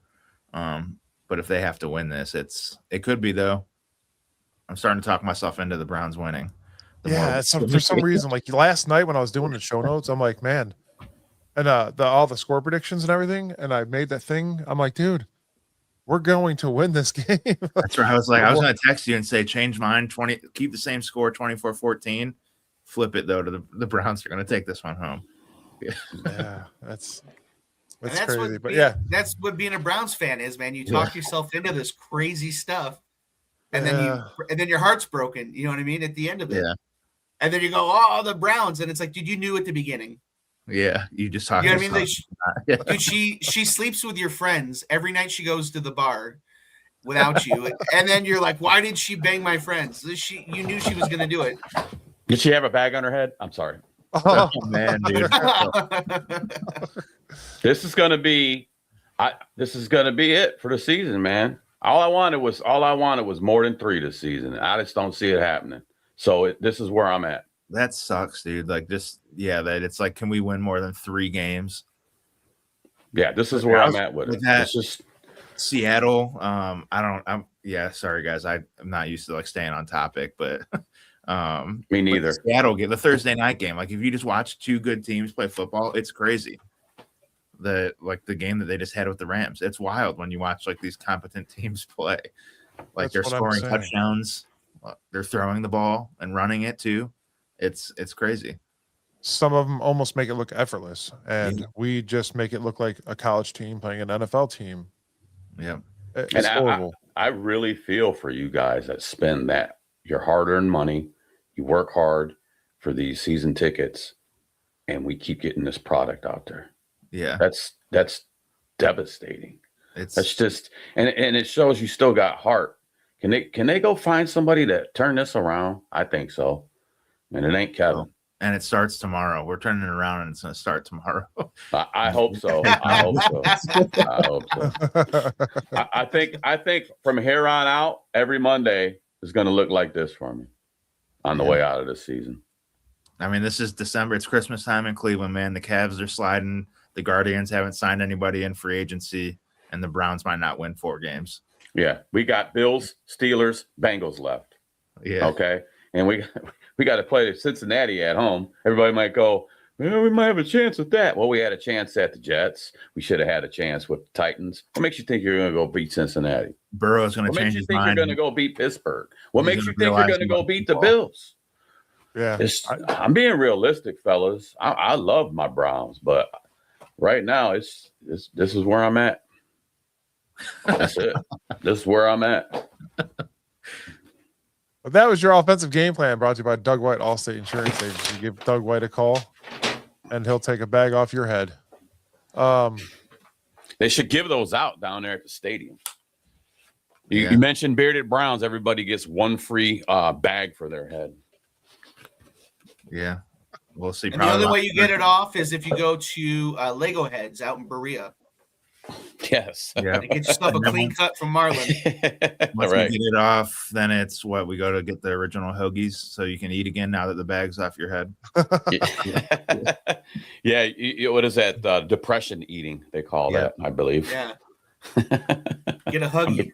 Yeah. And that brings us. Go ahead, Mike. That just brings us to our defensive game plan. Pray. Yes, there you go. I like that. Yeah. That's got to be it, right? You just pray, because the last 2 games for the defense have not been good at all, especially with the run game. Josh Allen against the Pats last week threw for 193 yards, 3 touchdowns, 123-point rate. He had 3 touchdown games back to back. So the last 2 games he threw for 2 touchdowns. People to look out for are tight end Dawson Knox, 4 targets with 3 receptions for 37 yards, 2 touchdowns. He utilizes that guy more. He'll probably utilize him more tomorrow than he would have against the Patriots. And then you got wide receiver Khalil Shakur, had 5 targets, 5 receptions for 65 yards. It's Josh Allen, guys. Yeah, they're deadly in the red zone. Definitely does. He can run it in too. Like and when your special teams give teams like that a short field, that's when you have blowouts. That's a nice kick return to the 50, and then 3 strikes by Allen, and they're in the end zone. It's almost like old school Tecmo Bowl, bro. You just drop Allen back, let him throw a 50-yard bomb, and then you're already at the halfway point. So there you go. You know, Gary, I can't wait to hear your prediction, because it's got to be like 1,052 to minus 50. That's what I said when I was on the phone. Because I mean, like the fellas is being, being realistic here. It's the Bills. They're playing to be in these playoffs, so it's they're a good. They're a good team. If we shut I think what was it, Sheed and on YouTube mentioned earlier, like everything has to go perfect. Yeah. James Cook cannot do what Tony Pollard did a couple weeks ago, and like as soon as if James Cook gets going, we're done. Yeah, and they're like I said, the Bills are leading the league right now. Quote me if I'm wrong, but I see a number 1 rushing, and they're averaging 158.5 yards a game. So that's what they do. You know, seems like they're a rush heavy, and then throw all day on you. They're going to establish the run. They're going to want to punch you in the mouth first. I guarantee you, because they've seen why. Malik Collins is out. I hate to go back and revert back to that, but why would you not attack a team like that that's already hurting up front and they lost one of their valuable players? That's where you want to put the dagger at. Start there. That's what I'm imagining, like a 6 or 7 minute drive just at the start of the game where they just wear it down, a lot of runs, maybe a Dawson Knox touchdown. Mm-hmm. Kind of just sets the tone that they're there to play. Yeah, for sure, man. Yeah, they scored. They put 35 on the Patriots. Yeah, the Patriots went 8 for 14 on 3rd down, 5 for 6 in the red zone. You guys are gonna, man. They score a lot of points. That goes without saying. Not tomorrow.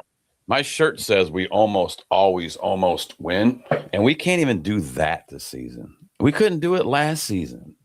It's unwatchable football. I turned off the San Francisco game after halftime, probably 2 minutes after halftime. Turnovers, the kick returns. I was done, dude. I'm like, I got dishes to take care of. I got a house to clean up. That was the one game where I actually turned it off and did not care what was going on. I did like that cover of Iris, or the parody of Iris for the Bears game. I had that one written by halftime. They make it easy, brother. They make it easy, brother. I wrote they make 2 it versions. so easy. I wrote one. Yeah, I said like in the one I released that Miles has got some more sacks. I recorded that, and then by halftime he had 1 sack. So then I also recorded one that just said he got another sack, and then I didn't need to change a word because they turned into a blowout. I would like to do, further down the line. I go in for a hand surgery on Monday. I had a left hand done, thumb problems. I play guitar. I haven't been playing guitar a lot. I've been having a lot of joint problems in my thumb, so I'm getting my right hand worked on, which is a 4 to 5 month recovery. But I want to get back to playing guitar, and I want to hook up with you, and we're gonna jam, dude. I'm down. Mike plays drums. Gary, what do you do? Skin flute. Oh, I knew you were going to say that. We're looking for the guy, and I already told these guys you're probably going to be lead skin flutist. So Sam's going to have hand surgery. He's going to need your help. Sam, hey, if you need help, man, I know Sam injured himself from standing up too fast on that thumb. Yeah, right. I slipped on Jello. I slipped on the Jello and I bent my thumb back.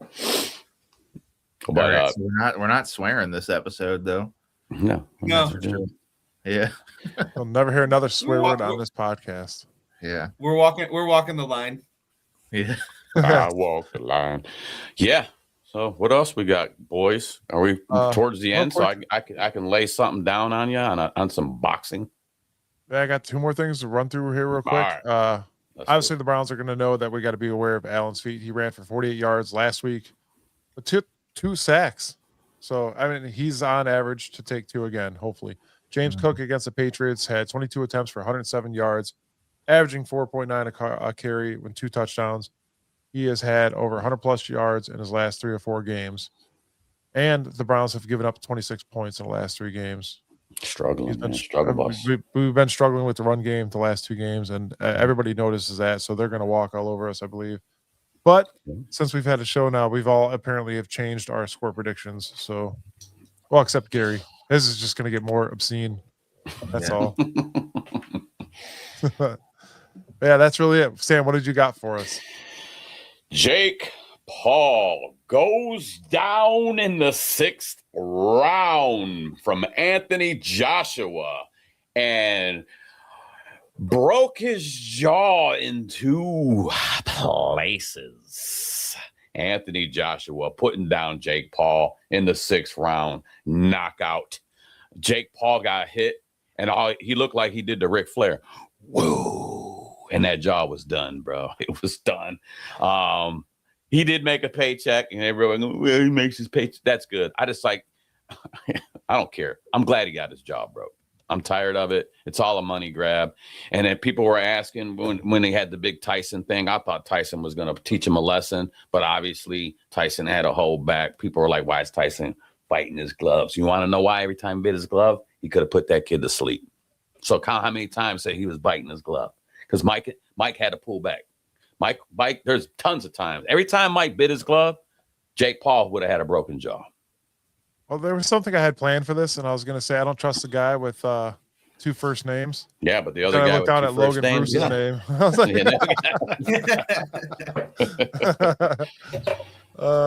that's that. I got to wake up this morning and I got to see that highlight, and I'm like, yes. If we're doing shout outs there, I want to also shout out 50-year-old Anderson Silva coming out there and knocking out Tyron Woodley last night as well.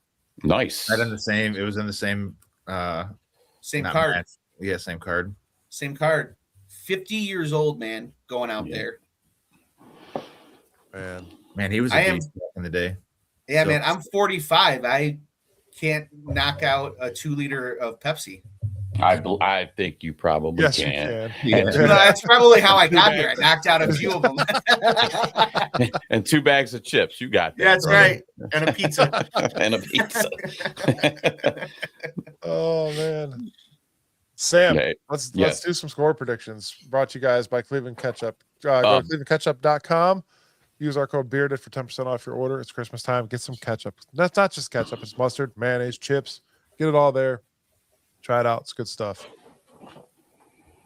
But and as well, let us know your score predictions in the chat. Go ahead, Sam. Oh, okay. Didn't you? I thought you had a graphic. Oh, no, I didn't pull that up because I'm an idiot. Oh, that was tight, bro. You sent it to me last night. I'm like, that is awesome. That looks so dope. Now you don't have it. No, I can get it. Yeah, we're going to get the score predictions, man. That was pretty sweet. I'll go ahead and announce them, and then you can throw it up there, Mike. Is that cool? Sure. Or you want me to wait? Or would you like? Okay. Score predictions for this week's game. Mike is going 28-16. Bills with the dub. Angels coming in at 31-3. Josh Allen looking like all day putting up points from Angel there. Chad, 31-13. Bills with the W. Myself, I'm going 30-14 Bills.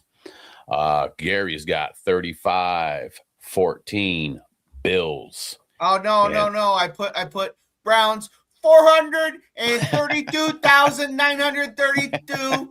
Bills -2. There's Gary's prediction. Logan's going Bills 24, Browns 13, but Logan did say let's flip flop that. He's having something going on and it's hitting him, and he thinks it's going to be flip flop. So Logan's going to go 24 Browns and 13 Bills. Now that we've had the show, is there anything that wants to be changed by anybody? No. I think I'm on the low side of that 30. After what the Patriots did to us, the Bears did to us, it could be a 40. It could be that 3 could be a 4. Yeah, and I think change comes from the inside, guys, and it only happens when you really, truly want to change. And that's the advice I'm going to give to the Browns. Yeah. You know, so if you don't want to, keep Kevin. Yeah. Yeah, we don't have any more 40 here. Realistically, this could be 45-7. Unfortunately, yeah. I mean, it's not by halftime. Fathomable. Yeah. By halftime. Yeah. Yep.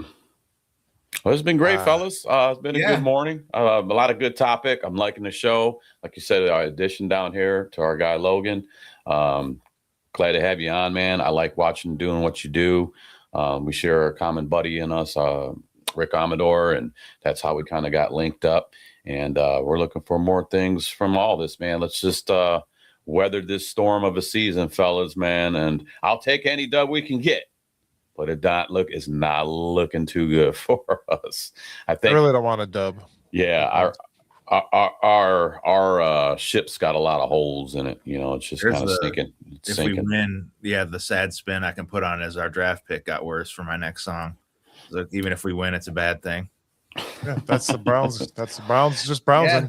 Hey, listen, man, we're all just Barnacle brothers sinking on the same ship, you know? Yeah, absolutely. Logan, maybe we can do a man, I'd love to too. We'll do a Kevin thing because I'm ready for it. I'm ready to unload on that. Yeah. All right, get that hand better. He'll be ready by draft day. Yeah. Yeah, real quick too. All you nerds out there that are doing mock drafts for next season, please stop. Can we let this season finish first? No, it's ridiculous. Don't stop. Send them to me. It's so stupid, bro. It's like everybody send them maybe this guy, maybe this guy. Stop being such a nerd, bro. Let the season finish first, okay? Quit being such a nerd. And I don't care who's doing it. I think Angel's throwing them out there. It's ridiculous. I'm seeing all these mock drafts from all these people and other podcasts. Dude, get a life. Let's finish the season first. Let's finish the season first, and then let's talk about let's let the college championships be over first. Let's let that just be done first. Can we get through that? My Facebook is Gary Lee Fair. I will be posting Sam's home address here shortly, where you can send them. Where you can send the your mock drafts with a Christmas card. Yeah, Sam Lacavera the third. Yeah.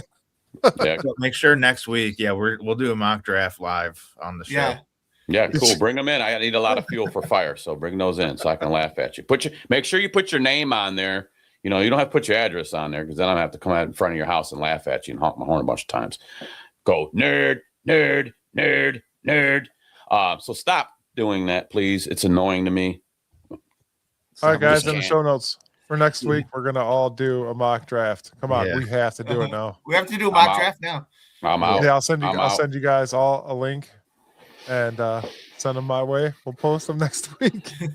I'm gonna be really in a aggressively sling. My hand's gonna be in a sling. I go for my surgery on Monday. I gotta be there at 6:30 in the morning. I had the left one done, so I kind of already know how this is gonna work out. So my hand's gonna be in a sling. I will be ready to do Saturday's show no matter what. But if you guys are doing mock drafts, I'll chime in later, or you can set me aside because I'm not even. I can't. No, Sam, you have to come in with a mock draft and you have to type. I just can't. He's That's how gonna be I all type hopped anyway, up on Gary. Painkillers, dude. He's gonna That's do how I one. type anyway, Gary. I can't, man. I ain't no every good. pick for every team is Johnny Manziel. Yeah, there you go. Browns first overall, Braylon Edwards. I knew that was a watch. Damn it! I called that Manziel thing. I said as soon as that kid got picked and he came up there doing this, it had problem. I said it. I said problem all over that kid already. I already don't like him because of that already. With the first overall pick in the draft, the Browns take the University of Michigan. Sharon Moore as the head coach. Yeah, Sharon. Yeah. Hey, that's the people we bring in. We like guys with haunted pasts and trouble with the law. So yeah, maybe Belichick will come here and hire Sharon as one of his assistants, and mm-hmm. Yeah, then him and Gary and his young girlfriends commonly thing. You guys could do that. You guys can have a little party together. We'll call it the Fair Files. Cut it. Fair Files. All right, guys. Thank you very much for watching. This has been the Bearded Browns podcast for this week. We'll be back we'll be back on Tuesday, and then also next Saturday. Make sure that you like and subscribe and share and do all the good things. That was my way of getting out of that one, buddy. And a huge shout out to Kenny Mac for joining us today. Yes, absolutely. It was fun. Awesome. And check out Logan Bruce's music. Oh yeah, there we go. No relation to Bruce Springsteen. Yeah, there. Yeah, you earned your $5 for throwing that shout out there, so I'll send it to you after this. Nice. Or Bruce. No relation to Bruce either. Yeah. And if you're getting hungry for game day, I suggest getting to the Original Steak and Hoagies. I stopped by Friday. I went to the Grayton Road location, got a bunch of grub for me and the wife. It was really good. I go in there next time. I'm going to take a shot at that chicken sandwich they have on their menu now, and it's called, I'm going to say it, Badass Burger, because that's the name of it. So, and if you have I'm going to try. I want to try that next too, because it's a real deal sub. I'm not just saying that because we're in cahoots with these guys. It's good food. I like it, So even Braylon Edwards thinks it's good food. He just can't hold on to the burger long enough to eat it. You said it. That's your guy. You said it. And if you're out in Strongsville, Angel has, I think, moved into that one out there. So say hello. Right. Good stuff. It's Middleburg. Middleburg. Okay, yeah, the one in Middleburg. Angel's moved his address out there. Yeah, the whole. All right. Yeah. Thank you guys for joining us. We will be live this Tuesday, 7:30. Like, subscribe, share, and we will see you all then. Thank Dog check.